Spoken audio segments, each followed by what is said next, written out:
And tonight, we are featuring my interview with explorer and filmmaker James Cameron.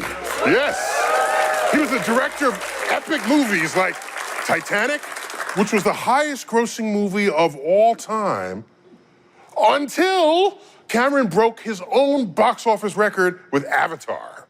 And he's the co-designer and pilot of the first solo submarine down to the deepest place on Earth. We discussed this crazy convergence of exploration, innovation, and imagination. So, let's do this. My comedic co-host tonight, Chuck Nice. Hey, New York. How are Chuck, you, give me some fist bump. And also joining us, a Star Talk All-Star from our stable of All-Stars, my friend and colleague, astrophysicist Charles Liu. Charles! Yeah! You're a professor at the City University of New York, Staten Island. That's right. So there you go. So, Charles, we're discussing my interview with film director, underwater explorer James Cameron. A remarkable individual. Yeah, so we sat down recently in a one-on-one chat at the headquarters of the National Geographic Society in Washington, D.C. for the Explorers Festival. Oh, that sounds really fancy. It was fancy, and we had a whole audience there, so let's check it out. So, Jim, I was going to say welcome, but you're an explorer in residence here for National Geographic. Yeah. So did they ever let you out if you're in residence? Yeah, the ball and chain kind of chafes a bit, but explorer in residence is an oxymoron. Right? Yeah, it's very much so, I think. You got to kind of get out of your residence to see anything. Explorer, now get the hell out of here. Yeah, right. Find something to explore. Right. What I love learning from people who have been so impactful on culture and society with a force of inspiration on others. Were there some such forces of inspiration when you were a kid, scientific or otherwise? Well, yeah, I mean, my heroes were not, musicians, rock stars, sports people. They were. So you were a weird kid? I was a weird kid. I actually started the science club at my high school. Because I used to get beat up a lot until I got the biggest guy in the class to be my bodyguard by doing his math homework. Oh, there you go. That's the... And then it was just like, see that guy over there? Take him out. So you were a geek kid? Yeah, I was a total geek, exactly. But I admired scientists, I admired astronauts, I admired people who were exploring, Jacques Cousteau, the Sea Lab program, Man and Sea program, all that sort of thing. I was fascinated by up and down. Up and down. Now, back then, in those years, it would have been sort of easier if you're just reading headlines to be touched by space because of the Apollo program and the rest. So was it primarily Jacques Cousteau and his programs that got you thinking down as well? At the beginning, yeah, sure, absolutely. He was bringing wonders into the living room that we didn't even know existed. And of course, National Geographic magazine was doing the same thing. So between those two points of as a view into the ocean, because I lived landlocked. I was 500 miles from the ocean. I'm not one of these like surf kids that grew up, with a snorkel in his mouth. So I was so fascinated. I made my father put me into a scuba program in February in Buffalo. Did he? In a pool, in a YMCA pool. Did he know you could die from doing this? Did you? I don't think he cared that much. Kids, we got to do what we wanted to do. That's true. As long as we were back by dinner, so it was all good. So, Chuck, you know more science than most comedians that I've ever met. So I want to know, were you a geek in school? Yes. Or were you a geek bodyguard? I was a double agent. I knew all the cool kids, but I was definitely friends with all the geeks. And so I would try my best to take the heat off the geeks by befriending the cool kids. Oh, okay. But if the geeks ever really needed help, don't call me. Charles, how about you? Charles, who'd you admire when you were in high school? Unlike James Cameron, I admired athletes, musicians, and rock stars. And you became none of the above. That's right. It doesn't matter where inspiration comes from as long as it comes from somewhere. For me, being a scientist or a mathematician or an academic was a matter of course. Of course, this is what people do. So I didn't have to be inspired by them. I was just going to be one of them. It was the things that I wasn't actually good at yet or focused on that I admired greatly. I would love to be able to throw a 50-yard touchdown bomb like, Terry Bradshaw or someone like that. Oh, don't worry, I'll teach you. Thank you, sir. I appreciate that. Let's get back to my interview and find out how his early interest in science in school led to filmmaking. Let's check it out. So after high school, then what? Well, then a couple of years of college, but I was working as a truck driver, machinist, Okay, you're gonna tell me high school janitor. you're another billionaire college dropout. Just say that. Just come out and say Pretty it. much, but not a billionaire. Yeah, I mean, it's fascinating how many people, whatever was the cause, be it the organization and the ossification that can and does happen in college versus whatever else, if you're truly creative, sometimes that's not for you. Yeah, well, it was the creative part of it. I was writing and painting and creating characters and all that, but I'd also be perfectly happy, going and studying a plasma rocket engine all day, and drawing it out, seeing how it all worked and that sort of thing. So it's a combination of curiosity and, I guess, creativity, and I just didn't kind of know what I wanted to be when I grew up, so I just started working full time. I figured maybe if I want to be a writer, I should see a bit of life. So, I got married, got a house in the suburbs, and I'm talking like 23, by the way. So I was over pretty much life by the time I was 24 and started thinking about maybe I should do something else. Your rocking chair on the porch. Okay, that's enough life. Let's get back to science fiction. So Charles, I just wonder, if he was a little more focused in school, might he have invented a warp drive instead of... Oh, easily. But remember, it's a matter of what you want to do, right? Yeah. Clearly, he could have done any or anything that we would want him to do, but he wanted to make films, and that's what he did. He wound up changing history of filmmaking. Yeah, I mean, and it's interesting that he has this physics background, because physics is not as highly valued by so many people. I gotta take biology because I'm a living organism. Yep. And many people don't know how fundamental physics is to all other knowledge that derive from it. Clearly, James As understood. said by two physicists. I'm just saying. Well, even Comedy is the most fundamental thing in the universe comedy about physics. from which the expansion of the universe derives. So Cameron, his first really big surprise hit was Terminator. Yes. And he wrote, directed that, and... I'll be back. I'll be back. The best line ever. No, the best line ever is when he didn't say anything and just ripped the heart out of that person. You're a dark man. Biology versus physics, come on. No, he did that because he wanted the clothing that they were wearing. And that was the appropriate thing to do Your if you're a clothes, Terminator. give them to me now. Your clothes, give them to me. Yes. You know who he beat up there? It was 3 thugs fighting over a telescope at Griffith Park, Los Angeles. Oh. So the Terminator landed in front of a damn planetarium. Nice. Nice. It was very cool.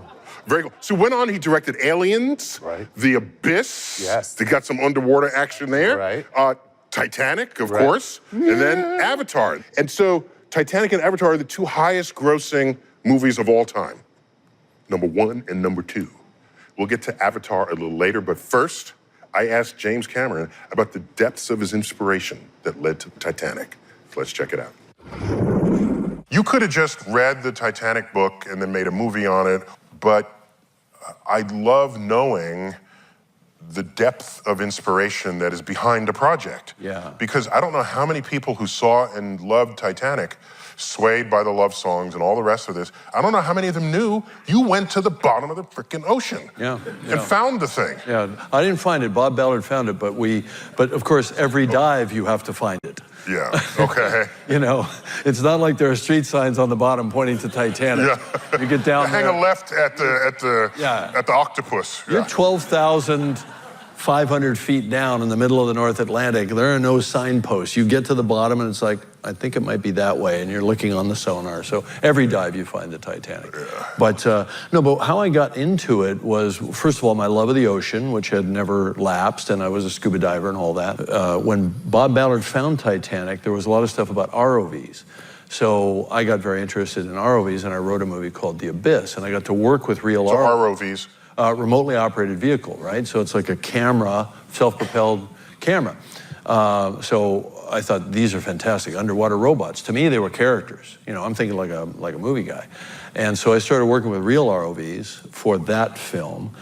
So, you know, that was my first baptism into the real world of deep ocean exploration. So that was in '89. And then I thought it wasn't such a big leap to think, well, wait a minute, why don't we just get some ROVs and go to the Titanic wreck for real and make it part of a movie and get 20th Century Fox to pay for it? So it was all a ploy. It was a ploy. It was exactly a ploy. Gosh. Yeah, and then I had to write this love story. So Cast some actors. the movie was incidental to your prime directive. The stuff you do to be an explorer. Oh right? my gosh.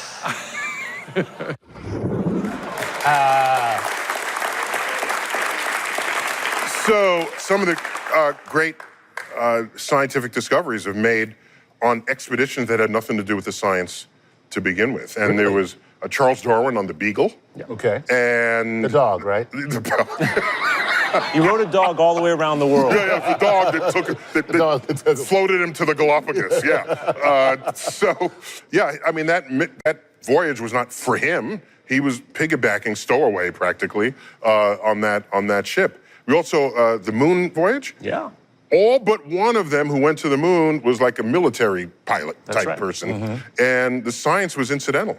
We know the history of the moon and how the moon formed just kind of because they brought back some rocks, not because the whole mission was conceived around productive science. So, Charles, you think Hollywood movies should continue to be used as excuses for this? Oh, yeah. Absolutely. In fact, most of them are already. They're wonderful vehicles for us to express science to everybody. Okay. So we will explore the alien world of Avatar. Ooh. Cameron's science fiction mega hit, Avatar, combined his passion with exploring outer space with his passion for the undersea world. And I asked him about that intersection of inspiration and creating like an audacious world in Avatar. Let's check it out. To me, you were in space, but to an oceanographer, you were underwater. Yeah. So tell me about these inspirations.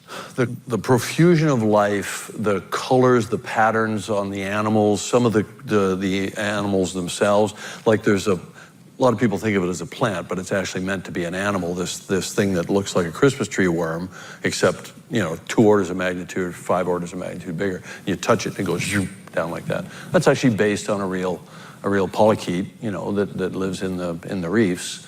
And any scuba diver got the reference. And they say, oh, I know those colors from certain reef fish, that sort of thing. So it's the underwater. You were showing off your scuba street cred in that movie. I think I was just, I was such a fan of the imagination of nature. Everybody has a different relationship with the ocean, and scuba divers do all kinds of different things. But sometimes just on a night dive, just sitting and looking at a little kind of 1 square meter of reef can keep you occupied for the entire tank of air. And I think you captured that in the main character's first encounter with this life form. Right. He's in his own exploratory mode. Exactly. And he's just curious. He's a curious monkey. He's got to touch everything, and it all lights up, so it's kind of an interactive world. And that's all just from, if you're on a night dive and there's a lot of bioluminescent algae, you just move your hand like that and it all sparkles, behind it. It's pretty amazing. So I just took that and ran with that idea. And you put it all in space. Yeah, exactly. So when I think of how might we imagine an alien, let's start on Earth. Right. And look at all of the extinct life forms or the undersea life forms that are so unfamiliar. It's all here. The aliens are all here. They're either back in time or they're deep or they're shallow on a coral reef, and they're just a different scale. You can do every alien you'd ever need for every science fiction film for the next 1,000 years. All exists right here, just change the scale. So that's where we got all of our inspiration from nature itself. And sometimes it was a thought process.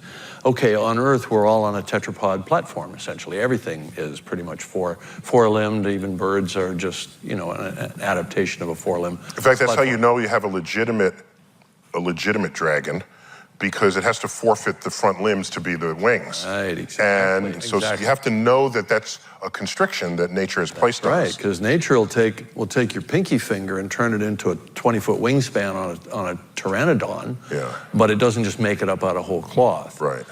So we based everything in Avatar on a six-limb platform.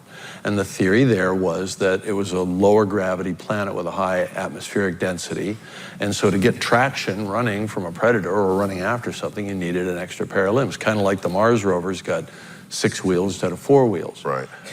Because your interaction with the ground is constrained by the low gravity.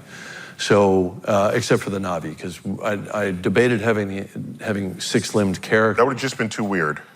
It would have been cool. Yeah, sex with a six-limb thing. That's 4-limb having sex with 6 limbs. No, don't go there. No. Dude, I'm a science fiction fan. That's not a big problem for me. They're already blue, okay? Isn't that enough? They're blue and twice our size. And twice our size. I can work with it.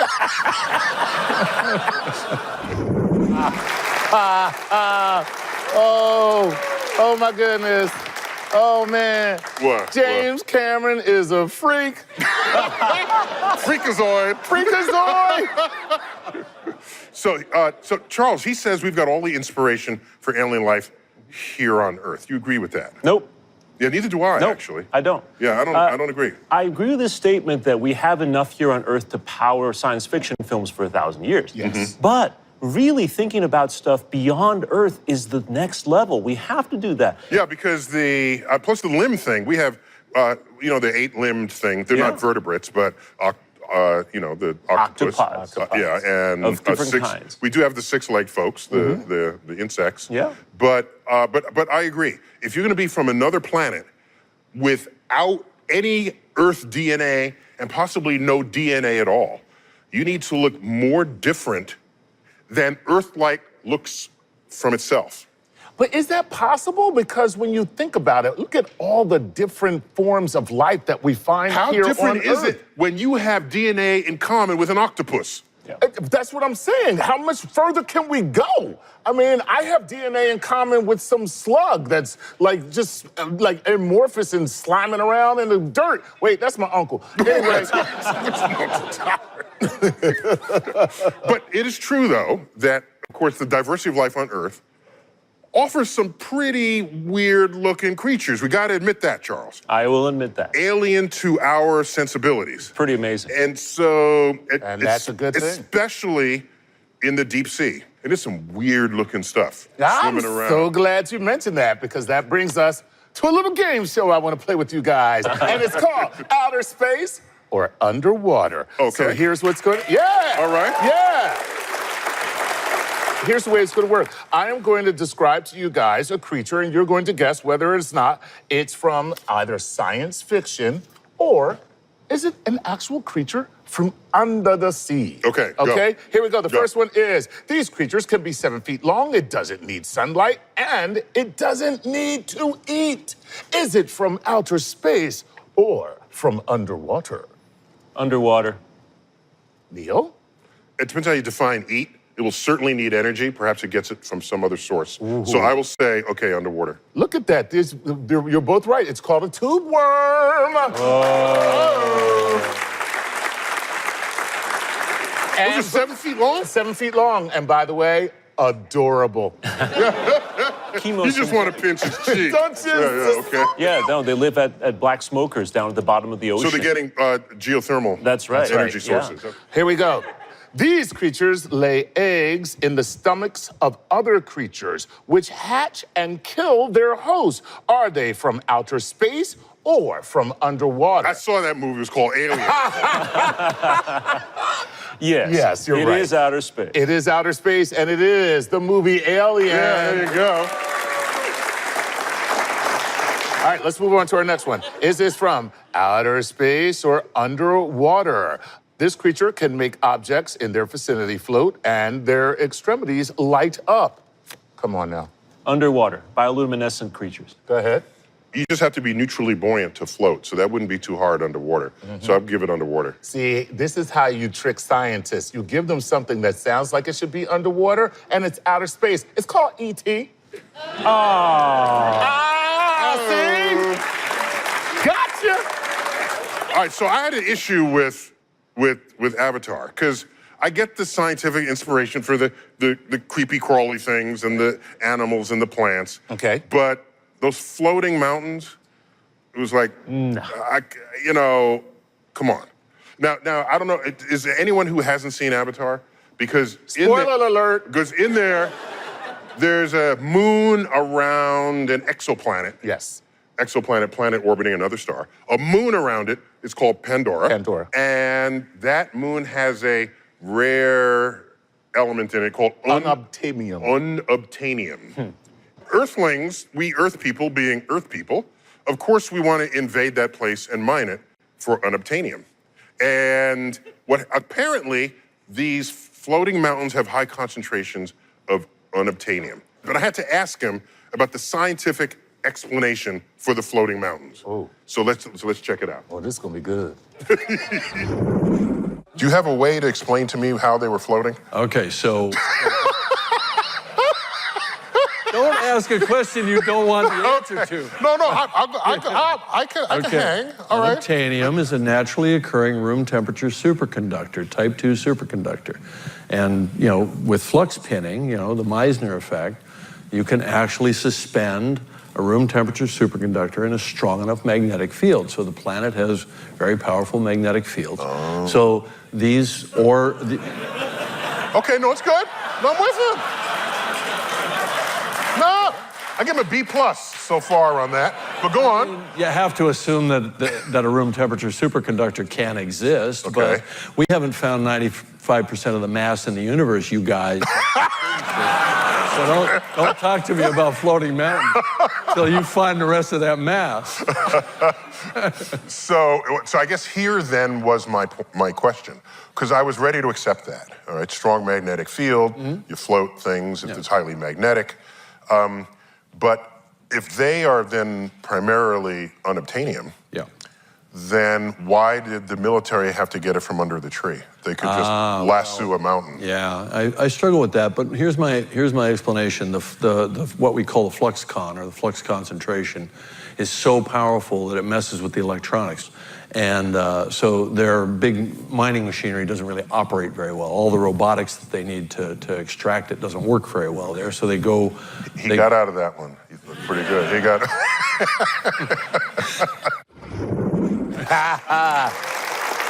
So Charles, Yeah. these mountains floating, Yes. how plausible was his explanation? I would Is that say... a scientific account? Yeah, I was gonna say, the look on your face told us how plausible it Look, was. But he mentioned the Meissner effect. yeah. And I remembered seeing it briefly in physics class. Yeah, Just remind me of it. superconductors, right? You've seen maybe on YouTube channel, or maybe you've seen a movie where you have a beaker of super cold, superconducting stuff, and then you have these little bubbles kind of floating in midair, it seems, right? That's because of the Meissner effect. You have superconducting things going on.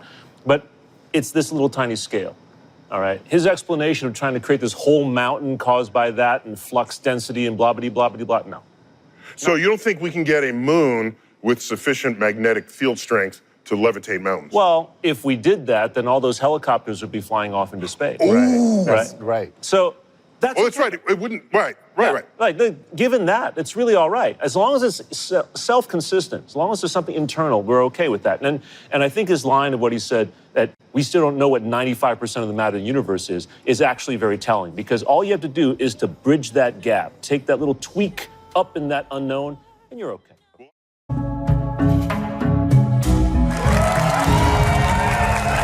Welcome back to Star Talk from the American Museum of Natural History right here in New York City. We're featuring my interview with film director and explorer James Cameron. And his film portrays worlds on epic scales.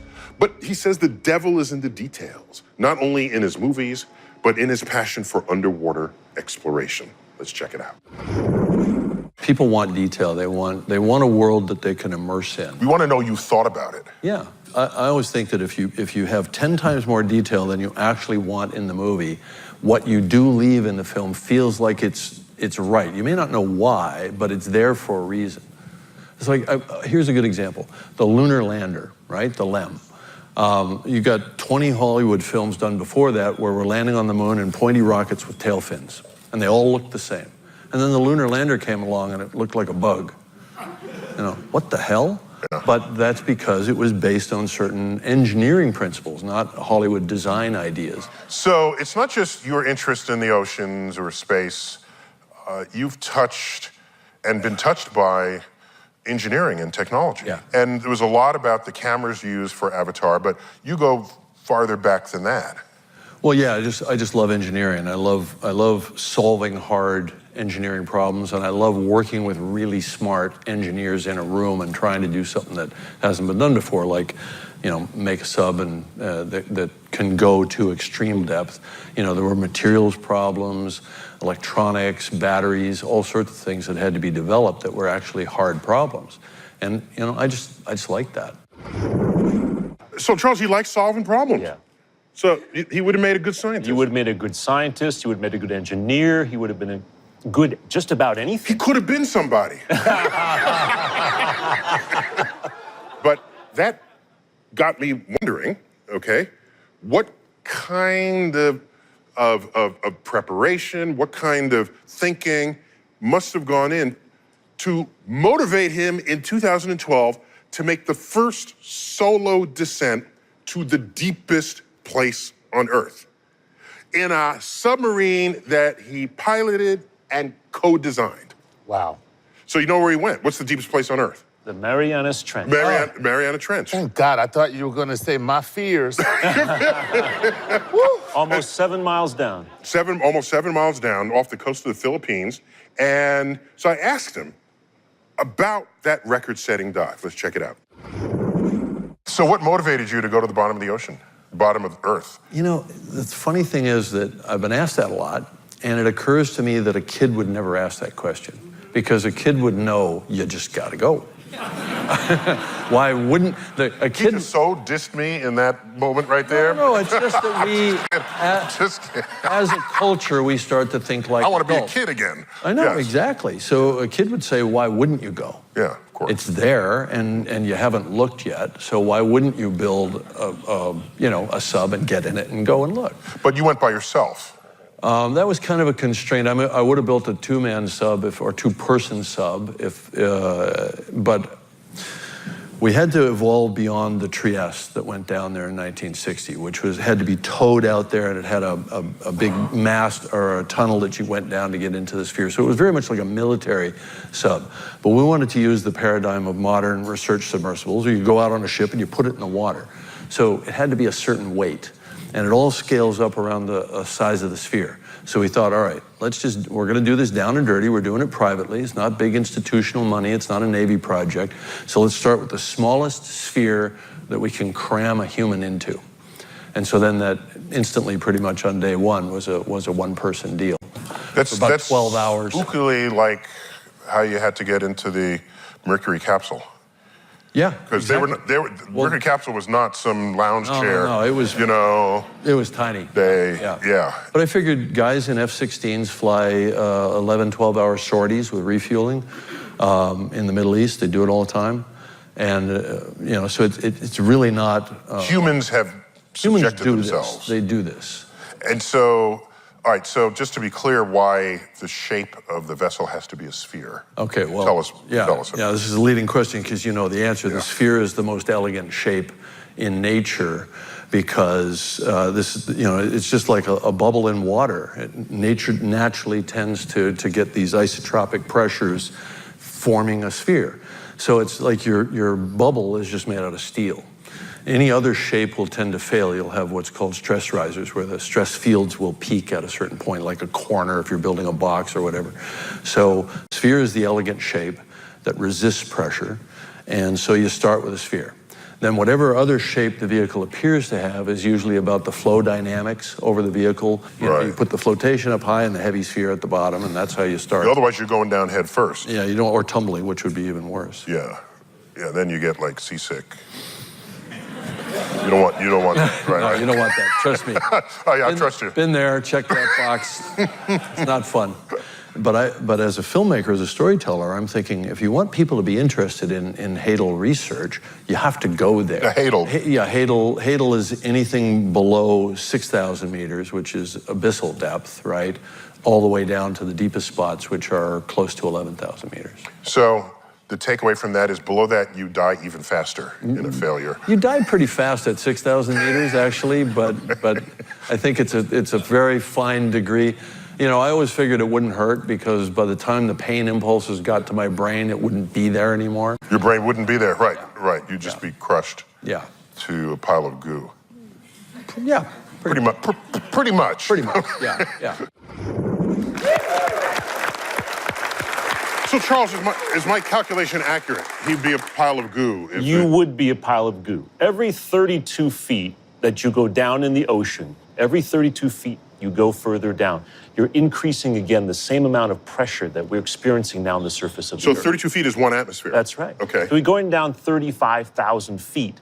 That's the equivalent of more than 14,000 pounds per square inch on your body. Imagine if this entire Hayden sphere were smushing you. So that's 7 tons per square inch? 7, 8 tons per square inch down the bottom of it. That's a quick pile of goo. Oh, yeah.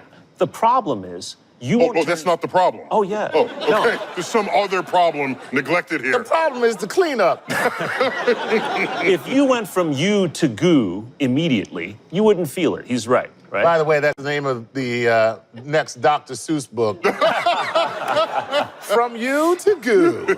What will probably happen is your ship will start to creak, it'll break, water will start coming in. You will suffer before you become goo. Because it's not an instantaneous thing. That's right. It's a slow death. That's kind of the problem. Well, that's pretty cool, though. I mean, since you're scientists, and this is a fascinating conversation about are there any other, like, really great ways to die in science? There is no end of great ways to die in the universe. Really? Yeah. Charles and I could just trade back and forth. Charles, you go first. Okay, Pick go one. ahead.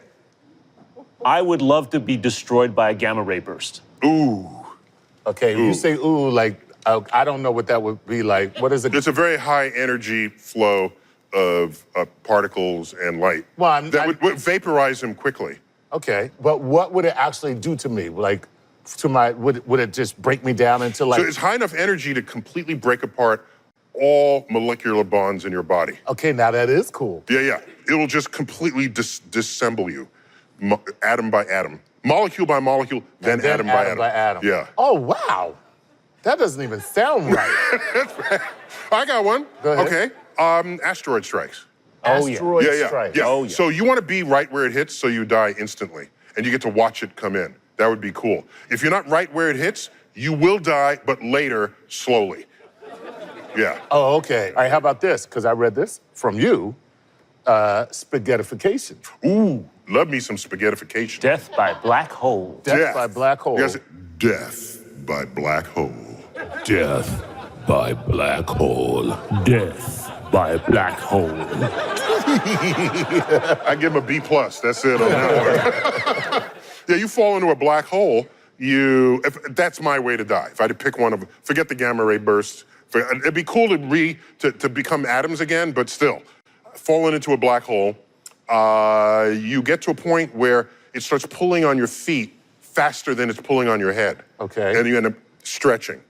Now, you'll stretch, we all like a stretch. Right. Right? Oh, this feels good. Until it stretches you so much that tidal forces, this is what they are, these stretching forces, exceed the intermolecular bonds of your flesh. And then you snap into 2 pieces, likely at the base of your spine. Okay. Then those other 2 pieces continue to fall, and they feel these same tidal forces. And then they snap, each into 2 pieces. The ultimate chiropractor. So you go from 1 to 2 to 4 to 8 to 16. You bifurcate your way down into the abyss. You are extruded through the fabric of space, Sweet. like toothpaste through a tube. Nice. And so we have a word for that, spaghettification. Nice. There it is. Coming up on Star Talk, I asked James Cameron about exploring oceans on other planets when we return. Welcome back to Star Talk from the American Museum of Natural History. We're featuring my interview with movie director, inventor, explorer, James Cameron. And his hit film, Avatar, is set on a fictional alien moon of an actual planet orbiting a neighboring star.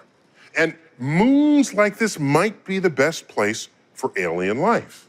And so we discussed my favorite moon for the search for alien life, Jupiter's moon, Europa. Let's check it out. Europa has an icy crust and very likely ocean of liquid water, which we expect has been liquid for billions of years, kept warm by a pulse of gravitational energy sent to it from Jupiter and surrounding other moons. Yeah, tidal pumping. Yeah, tidal pumping. Yeah. So it's outside of the traditional Goldilocks zone. Yeah. And which is fun because in our search for life in the universe, it broadens the net. Oh, hugely. Yeah. So now any ice world could be, if it's got gravitational pumping, could have thermal energy, could have a liquid ocean, could have life. So this is orgasmic for you because it's space and an ocean. Almost literally. You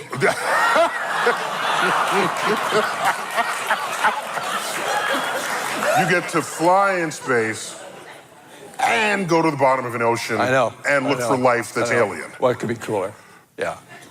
Yeah, if they discovered, an immortality drug tomorrow, I would be very happy because I would live long enough to get to go to Europa. For no other reason. Well, a couple other. So I joke about Europa because if we do find life forms there, there's only one thing we would be forced to call it. They'd have to be called Europeans.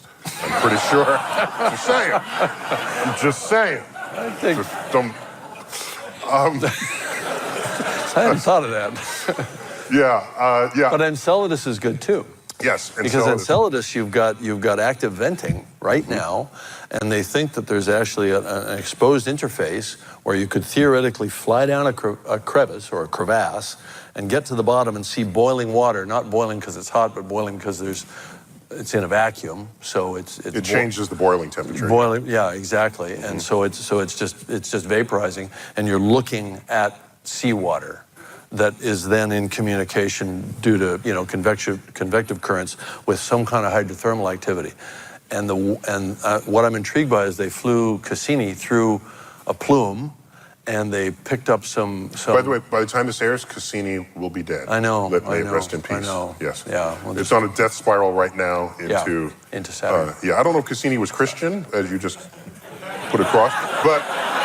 Whatever religion it was, did he get burned at the stake, maybe? He probably did. Yeah, it's on a death spiral into Saturn now to get it out of, so that it doesn't accidentally crash into one of these moons. Yeah. Where there could be it could contaminate it and screw up our chances of being able to tell life from life. But so they found silica nanoparticles, which they believe can only form in the plumes of hydrothermal vents. So literally, you've got water that's being brought down, heated up by these tidal effects, squirting up into the ocean, boiling around for a while, getting to the surface, and then evaporating, going out into space, getting picked up by a human spacecraft and analyzed. That's pretty. Without even having to land. That's pretty freaking cool. Yeah. Now, here's if they fly around long enough, they might hit a fish. No, I got something cooler. Ready? So in that same vein, we know that the frozen ice of Europa has cracked and refrozen because you see patterns that are shifted, like a puzzle shift. Yeah, like like that went to there. Well, yeah, exactly. And so if that's the case, that means there are crevasses that come and then refreeze. Yeah. And so if there are fish that get caught in the upwell of this water, the fish is now frozen near the surface. Exactly. So you can have astronauts landing there and not having to drill the kilometer-thick ice sheets. They can just dig into these frozen carafe sections and then have like a freeze-dried fish, right on the spot. Yeah, or bacteria or whatever it is, but that's the... Fish. I want fish. That's the low... All right, fish, like a sturgeon. Yes. It's that European caviar is expensive. So, Charles, what would you visit first, based on your knowledge of the solar system? Europa, for sure. I gotta tell you, a few years back, I had the great privilege of flying over the North Pole in the daytime. And the ice pack there, the part that wasn't melted, looks so much like the crust of the surface of Europa. I just swear, I feel it in my bones. There's something alive down underneath there. Ooh. Wow. So Jim Cameron is a really curious guy. Well, that's obvious. Yeah. And so I asked him if he had any questions for me as an astrophysicist. So I solicited this from him. Let's check it out. All right, I'm going to do this just to mess with you. Okay. You No, hang but I out want to hear your answer to a question that I think everybody asks, and I've never heard a succinct answer that makes any common sense. Oh. If you're not a higher mathematician. Oh, okay. The observable universe is 13.5 billion. Yep, 13.8 last. 13.8 billion Light years. Light years. Yeah. Light years. Sorry. Sorry. Light years. 13.8 billion years old. Yeah, years old, and therefore we can The horizon that we have access to. the microwave background is or whatever. When that light was sent to us. Yeah, right. It was 13.8 billion years ago. Right. And yes, All right, so it's a bubble around us with a radius Yes. of 13 Yes. billion light years, right? Yes. What's outside the bubble? we know. Mathematically. No, I got this. I Okay. got this. All right. Good. Okay. Imagine the universe is infinite, just for the moment. It turns out that assumption is not terribly important, but just imagine it's really, really big. And here we are in some spot. And I see you not as you are now, but as you once were 5 billionths of a second ago. When the light left me. When the light left you. Yeah. And you look marvelous over that time. Haven't changed. As you look farther out, you will see light that began from the object farther back in time. Yeah. From the moon, 1.3 seconds.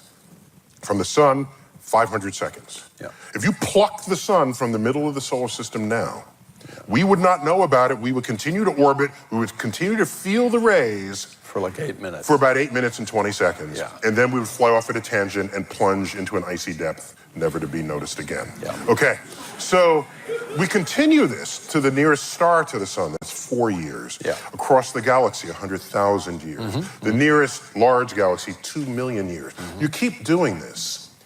Since we know the universe had a beginning that we call the Big Bang, there will be a point where there will be an object who sent us its light right when the Big Bang was happening. Yeah, right after, yeah. Okay? Yeah. So that creates a horizon in space. I look this way, I can't see farther away than 13.8 billion years because that's the beginning of the universe. Every direction I look. So my horizon, like the horizon of a ship at sea, that's a two-dimensional horizon. That's just a circle. The same distance in every direction. Right. When in space, your horizon is a three-dimensional circle, which we call a sphere. So now, suppose there's an object 15 billion light years from us.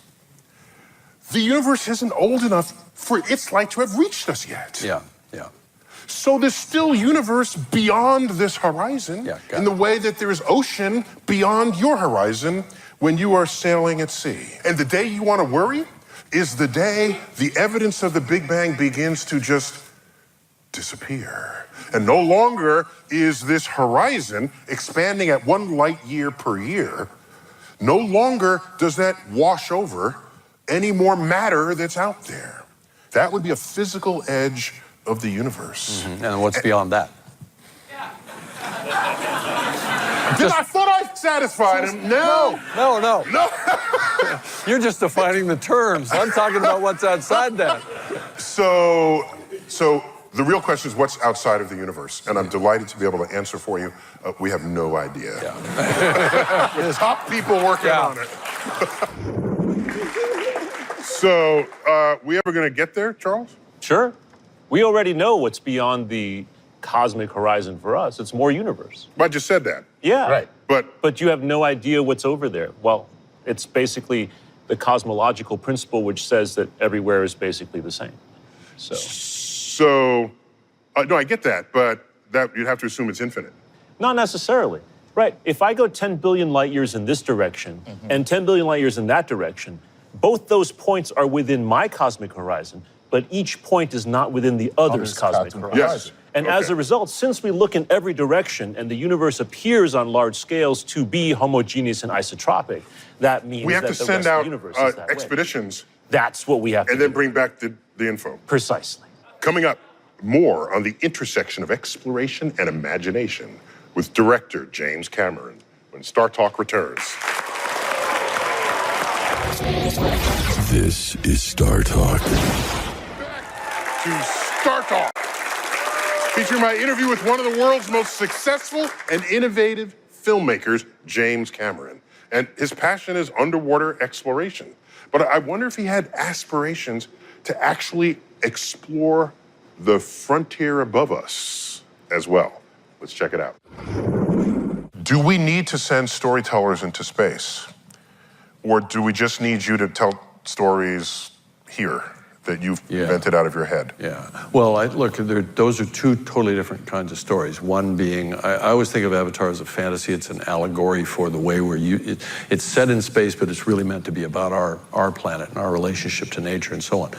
But do we send a storyteller to go along on a Mars mission? Yeah. Let's say. Yeah. Oh, I mean, in the NASA worldview, no, you don't, because you need that person to be something else. But because payload matters. In my worldview, you have to select your astronauts not only for their ability to perform the mission, but for their ability to come back and tell us what it felt like.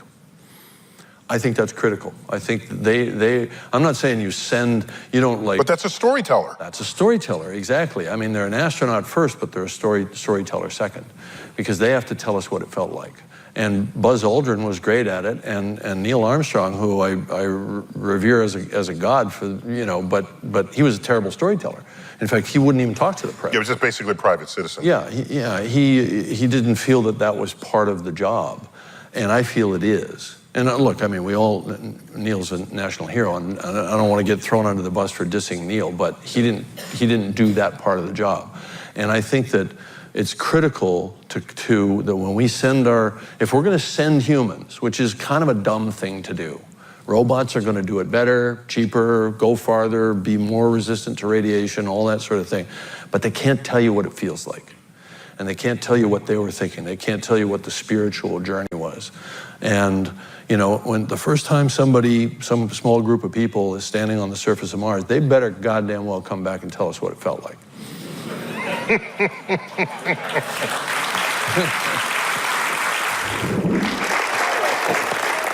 So, Charles, you got any parting thoughts here? Albert Einstein once wrote that the origin of all great art and science is the same thing. It's the sense of wonder and mystery. Whether or not James Cameron is a practicing scientist, he's drawing from that origin and he's helping us all see that. So, first, I agree.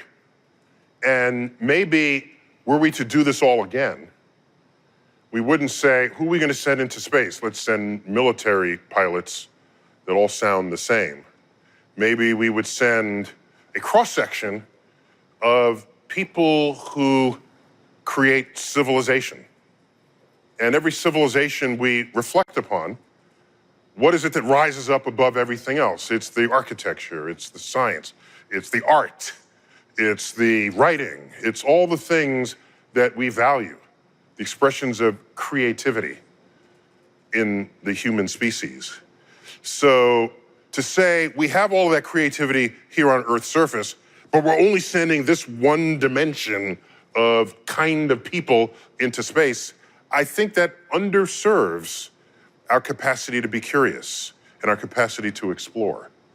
So perhaps in a next generation of exploration of space, you don't say, oh, you have to be useful and then be a storyteller in addition. Maybe the fact that you're a storyteller is the most useful thing about you on that mission. And the fact that you are an artist is the most useful thing about you on that mission. Because now you can take the full depth and range of human emotion and apply it to places yet to be experienced by human emotion. And these are the people who are uniquely placed to carry us, not only intellectually, but emotionally, into a future we so desperately seek. You've been watching Star Talk.